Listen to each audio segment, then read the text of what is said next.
O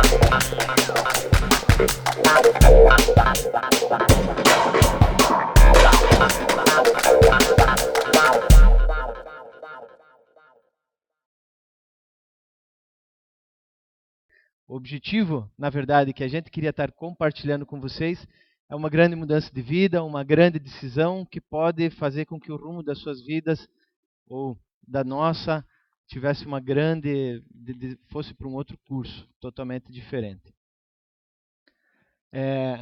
Tá ali o nosso carro, tá aí a nossa estrada. Esse é um Land Rover 130, tá? Que nós compramos aqui no Brasil. Ele tem placas de São Bento do Sul, Santa Catarina. Esse carro nós preparamos mesmo, nós construímos um motorhome atrás dele. E o nosso grande objetivo era dar uma volta ao mundo, né? Esse era primordial. Uma volta ao mundo para a gente caracterizava uma viagem só. Não valia fazer duas viagens. Por exemplo, voltar para o casamento do meu irmão, que casou no caminho, quando a gente estava no caminho, ou voltar para ver o nascimento da sobrinha da Michelle, ou o nascimento do meu sobrinho. Não, para nós era importante cumprir as metas, isso nos manteve motivados, e uma das grandes metas era uma viagem de volta ao mundo. Isso foi o que a gente rodou. O nosso objetivo era 160 mil quilômetros, tá? Meta é meta, gente. Não importa como, a gente tem que cumpri-las, né? E a gente teve que fazer as nossas manobras, fazer alguns caminhos mais longos para chegar nisso aqui. Foi importante. 1.033 dias. Nós tínhamos o objetivo de chegar nos 1.000 dias. Passou um pouco, não conseguimos fazer nos 1.000 dias, né? A gente estendeu um pouco a viagem. 3 anos, na verdade, os 1.033 dias completam quase 3 anos. Na verdade, dá 2 anos e 10 meses, tá? Isso ocorreu de fevereiro de 2007 até dezembro de 2009.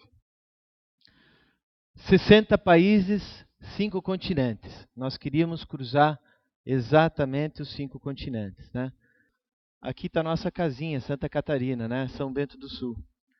Saímos por Foz do Iguaçu, entramos no Paraguai e cruzamos todos os países aqui da América do Sul até chegar à Venezuela. Na Venezuela, a gente teve a experiência do primeiro despacho marítimo, colocar o carro dentro de um container de 20 pés, despachar. O carro, na verdade, era preparado para entrar dentro de um container de 20 pés. Isso já havia sido planejado antes da viagem, tá? Despachamos o carro para a Austrália, ele veio direto para Melbourne. No tempo que o carro levou para fazer essa viagem, 45 dias, nós pegamos um voo da Venezuela para Nova Zelândia. Viajamos na Nova Zelândia por 30 dias. Depois encontramos nosso carro na Austrália. Fizemos todo o percurso da Austrália em 4 meses. E aí seguimos a viagem, né? O Sudeste Asiático, Malásia, Tailândia, Laos, Vietnã, Camboja, Indonésia, Singapura. Voltamos para a Malásia, despachamos o carro para a Índia. Fizemos Índia, Nepal, fizemos todo o Oriente Médio aqui, ó. Paquistão, Irã, Turquia, Síria, Jordânia, Israel, e depois entramos na África. O trajeto na Ásia levou mais ou menos 10 meses, a Oceania 5 meses, a África 11 meses. Tá? Foram 21 países na África. Eu vou levar mais tempo do que o que a gente tem para falar, só para relacionar os países. Viemos para a Europa e voltamos para a Colômbia, para então voltar para a Venezuela e entrar no Brasil novamente, fazer o percurso até em casa novamente. Um dos grandes objetivos também era permanecer nos países de terceiro mundo. Era lá que a gente queria ver a cultura forte, né? Porque, claro, na Europa tem muita cultura, mas a Europa parece ser muito próxima para nós, né? Os voos lá são os mais baratos para ir para os Estados Unidos também, né? Então, assim, o que a gente queria com essa viagem se a gente tem essa oportunidade, se nós nos demos a oportunidade de ficar 3 anos fora, é porque é esse o momento de a gente conhecer alguma coisa diferente. E é por isso que a gente prevaleceu nos países de terceiro mundo, vivendo dentro de um carro, de um espaço de 4 metros quadrados, fora a cabine do carro, dormindo, cozinhando, tudo. Menos banheiro, não tinha banheiro dentro do carro, tá? Bom, gente, mas como isso tudo começou? Eu acho que tem uma história por trás disso que eu acho bem legal. Eu tinha um sonho que era o seguinte: eu olhava aquele mapa da América do Sul. Eu posso até voltar aqui no mapa da América do Sul, né? E a gente vê esse V que ela faz até embaixo. Eu não tinha informação nenhuma das cidades que tinha lá embaixo. Eu simplesmente queria ir até onde terminasse a estrada. Mas onde terminasse a estrada mesmo, onde chegasse uma placa ou alguma coisa, ou tivesse alguma contenção e aqui termina a estrada, que você precisa fazer meia volta e voltar. Esse era o meu grande objetivo. E foi isso que eu fiz, na verdade. Eu peguei uma moto, eu tinha uma Super Teneré, tinha vários amigos que eu havia combinado com eles. Aos poucos eles foram desistindo e tal. Chegou no dia da partida, eu fui sozinho. Eu vim até onde terminou a estrada mesmo, aqui em Ushuaia. Desci toda a costa do Chile e voltei aqui pelo Atlântico, né, pela Argentina. Cada vez que eu voltava de uma viagem, aconteceu na primeira vez, né? Voltando, tinha tantos quilômetros para ficar pensando em cima de uma moto e eu vinha já sonhando com a próxima viagem. Era legal porque eu trabalhava, né, os 11 meses e tinha 30 dias de férias. Então, aquele sonho que eu, quando voltava dessa viagem do Ushuaia para casa, eu já ia sonhando com a próxima viagem, aquilo me motivava para mais um ano de trabalho, mais um ano, sabe, aquele ano que a gente corre atrás do dinheiro, corre atrás, enfim, de tudo que você precisa para fazer a próxima viagem. Aquele negócio que te mantém motivado, um sonho que eu acho que todo mundo precisa ter, né? Então, quando eu voltei dessa viagem, o próximo ano eu cruzei o deserto do Atacama, sozinho também, de moto e tal. Voltei, depois fui com os amigos pelo Paraguai, Bolívia, Peru. Fiz a Transamazônica de moto com outros amigos. E fiz uma viagem com a Michelle também, pela América do Sul aqui, num Land Rover também. E eu tinha um amigo que ele era um exemplo para mim, de Curitiba. Ele me passou muita informação, ele desmistificou o perigo do mundo para mim. E um dia eu fui na casa dele e olhei um mapa do mundo aberto assim, e ele me falou o seguinte: caramba, Roy, nós estamos querendo ir um pouquinho mais longe dessa vez. A gente está querendo despachar um carro para a Rússia, dirigir da Rússia para a China, cruzar toda a China e passar em alguns países ali ainda da Ásia Central. Aquilo, sabe, aquilo foi uma coisa tão grandiosa para mim, só que não cabia dentro nem do meu bolso e não cabia também dentro do período que eu tinha de férias. Era impossível fazer uma viagem em 30 dias daquela envergadura. Ao mesmo ponto, eu tinha uns caras de Curitiba que foram de moto até o Alasca, né? Aí eles fizeram uma viagem em 3 meses. Eu olhei aquele livro e pensei assim, caramba, o Alasca também é o meu sonho. Eu preciso ir para lá. Como é que eu vou fazer se eu só tenho 30 dias de férias?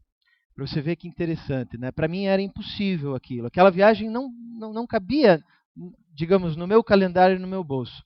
Quando a gente chegou na Venezuela, eu e a Michelle agora nessa viagem, já tinha completado 3 meses aqui, né? Ou seja, eles foram daqui até aqui em 3 meses e nós fizemos daqui até aqui em 3 meses. E aí a gente se deu conta, caiu a ficha, sabe? A gente viu assim, caramba, e 3 meses não representam nem 10% dessa nossa viagem aqui. Então, assim, eu acho que a gente tem muitos paradigmas, né, na cabeça da gente. Por que não pode? Por quê? Porque eu tenho um trabalho, e aí, qual que é o problema? Por que eu não posso mudar de trabalho? Por que eu não posso tomar uma grande decisão? Mas aí, entre o sonho e a decisão de sair pelo mundo. Eu tinha esse sonho de dar a volta ao mundo, só que eu pensava assim, caramba, daqui a 10 anos eu vou fazer uma viagem de volta ao mundo. Aí eu cursava marketing em Curitiba, fazendo uma pós-graduação, e eu comecei a conversar com um cara que conheci naquele dia. Simplesmente a gente começou a bater um papo assim no intervalo. É um cara que eu não sei o nome dele, eu não consegui mais recuperar esse cara, e ele mudou a minha vida por completo. Eu contei a minha história, ele contou a dele. Na verdade, ele contou a dele primeiro e tal, das experiências de trabalho que ele teve como um grande executivo em São Paulo. E depois que ele contou toda a história dele, que foi super comovente, parece que tudo que ele contava assim para mim, isso caía que nem uma luva para mim assim, na minha pessoa. Aí ele chegou assim para mim e falou: "E você, Roy? Qual que é o teu sonho, né? Qual que é a tua perspectiva de vida? O que que você quer para a tua vida?" Aí, esse que foi o meu problema, né? Eu falei daquela viagem de volta ao mundo, né? O bobão aqui foi falar: "Ó, eu penso em fazer uma viagem de volta ao mundo daqui uns 10 anos." Ele olhou para mim assim: 10 anos? Você está louco, cara? 10 anos você vai ter filhos, você vai estar casado, você vai estar provavelmente ter assumido um posto de maior importância dentro da empresa que você trabalha, ou você vai ter construído o teu próprio negócio, você não vai mais sair. Cara, se você quiser fazer uma viagem de volta ao mundo, faça agora. Vocês não fazem ideia o que aquilo fez com a minha cabeça, né? Voltamos para a aula, eu fiquei sentado na minha carteira, não conseguia mais olhar para o professor. Comecei a rabiscar o meu caderno, fazer alguns planos, enfim, fazer algumas contas do que precisaria para fazer aquela viagem acontecer. No que eu fechei aquele caderno, a decisão estava tomada. Eu fui meio sacana com a Michelle, né? Porque eu cheguei para ela assim, nossa, eu fui super eufórico pro apartamento, extremamente eufórico. Quando ela abriu a porta, eu nem disse oi, nada.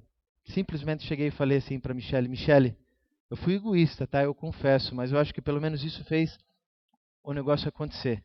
Michelle, eu tomei uma decisão. Eu estou indo fazer uma volta ao mundo de carro. Você vem comigo? Foi sacanagem, né? Porque a Michelle ainda estava cursando a faculdade e tal. Ela teria mais um ano, ela teria que trancar a faculdade dela. E a gente foi.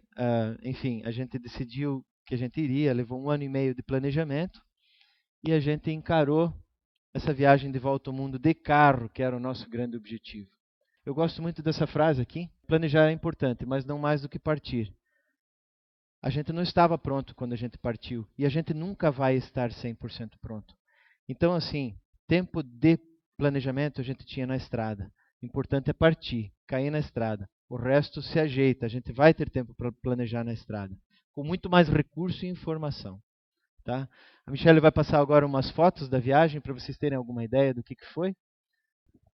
Eu vou passar Michelle, rapidinho, né? A gente aqui, tem mais de 50 mil fotos, só para vocês terem uma noção da grandiosidade de todas as experiências que a gente teve, né? Então aqui a gente tem algumas fotos ainda na América do Sul, no começo da viagem, no deserto do Atacama. Aqui uma campesina local, a gente estava dirigindo pelos Andes, o nosso objetivo era sempre pegar estradas secundárias, terciárias, para realmente sentir como é que é a cultura desses povos, né?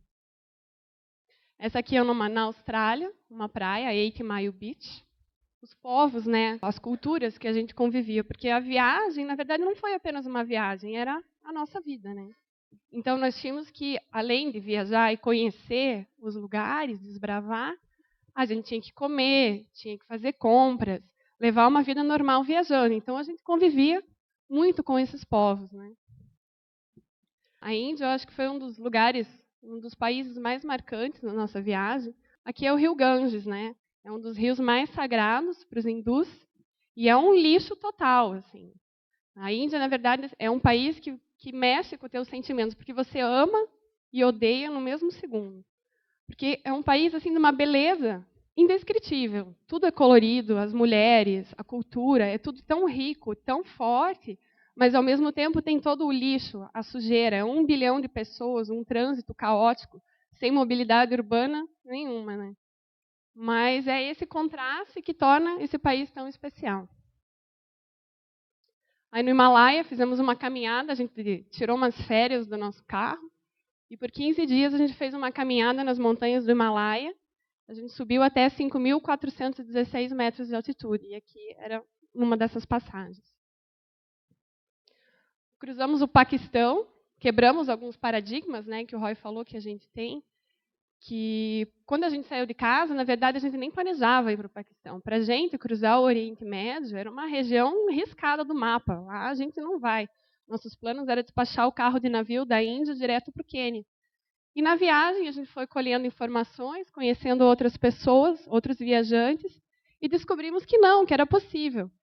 Mudamos de planos, e de vez despachar o carro de navio da Índia para o Quênia, cruzamos todo o Oriente Médio. Foi um dos lugares que a gente encontrou um dos povos mais hospitaleiros e fomos mais bem recebidos. Assim. Então, bem contraditório do que a imagem que a gente recebe aqui. Né? Aqui é um dos nossos acampamentos. A gente, qualquer lugar era lugar para a gente acampar, desde o meio de uma cidade, um posto de combustível, ou muitas vezes a gente tinha lugares desérticos, né, inóspitos, e ali, pequenininho, está o nosso carro. Né? Na África, as tribos que a gente convivia. no meio do nada, na Etiópia, a gente visitou esse mercado onde eles vivem hoje em dia ainda com a troca, com o escambo de mercadorias, eles não conhecem a moeda, e eles vão lá, se encontram, todas as tribos espalhadas pelo Vale Omo, se encontram nesse mercado para trocar as mercadorias. E as armas, né, sempre presentes, porque as tribos são muito rivais, não nenhuma ameaça para a gente, mas eles têm rivalidades entre tribos. Na Namíbia, o Dedvley, um vale. Aí na África, né, uma parte espetacular são os animais. Aqui o carro, né, problemas mecânicos, encalhamos no Egito, no deserto do Saara, meio-dia. Encalhamos no Parque Masai Mara, no Quênia, um parque de animais, a gente teve que sair para desencalhar, os leões estavam ali perto. O nosso carro entrando dentro de um container.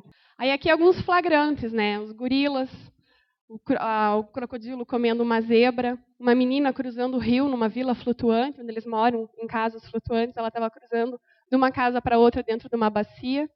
O mercado do peixe, na Mauritânia, onde os ladrões de peixe roubam descaradamente na frente de todo mundo. E as crianças, que era um hobby que a gente tinha, e a gente gostava de fotografar e registrar as crianças de todo mundo. Vou passar para o Roy agora, é só finalizar. Passar rapidamente aqui, ó, só para vocês acreditar no sonho e ir atrás dele, e principalmente que a gente queria reforçar aqui, ó, essas duas coisas aqui. Tomar uma decisão e marcar uma data. Foram duas coisas que fizeram a nossa viagem acontecer. E mais do que isso, quando eu tomei a decisão e a Michelle aceitou a gente viajar juntos, eu contei, como a gente planejou para 1 ano e meio, 1 ano e meio de planejamento, eu contei a decisão para as pessoas com quem eu menos queria falhar na minha vida, e eram os meus tios, os meus chefes na empresa. Eu contei direto para eles, porque eu criei assim um compromisso moral perante eles, perante as pessoas que eu jamais gostaria de falhar na minha vida. Isso fez com que a gente não desistisse naquele 1 ano e meio de planejamento. Mais alguns fatores de sucesso, mas eu queria frisar aqui, ó, tomar a decisão, que é super importante. A gente falou muito aqui sobre tomar a decisão, que é o 98% do sucesso de qualquer empreitada, os 2% a ideia, né? A nossa viagem hoje está nisso. As nossas exposições de fotos, que a gente tenta mostrar toda essa riqueza através de fotos e os objetos originais que a gente trouxe da viagem. Alguns vídeos também. Aqui tem mais as nossas exposições, né? Mais algumas imagens. Valeu a pena? Terá uma próxima viagem? Eu queria dizer que sim, com certeza. Não tem como parar. Quando a gente faz uma viagem dessas, de verdade, não tem como parar. Mas para finalizar, eu sempre gosto de deixar aquela provocação que me deixaram, na verdade, que é aquele cidadão que eu não sei o nome, eu não sei onde ele mora, eu imagino que ele mora em Curitiba, e que ele falou bem assim para mim, né? E aí, Roy, eu contei a minha história, agora me conte a tua, né? Qual que é o teu sonho? Qual que é o teu objetivo de vida? Já tem data marcada para isso? Então, essa foi a mensagem que a gente gostaria de deixar. O dia de amanhã ninguém usou, pode ser seu. Né? Ele está aí para ser usado, né? É isso aí, gente. Obrigado.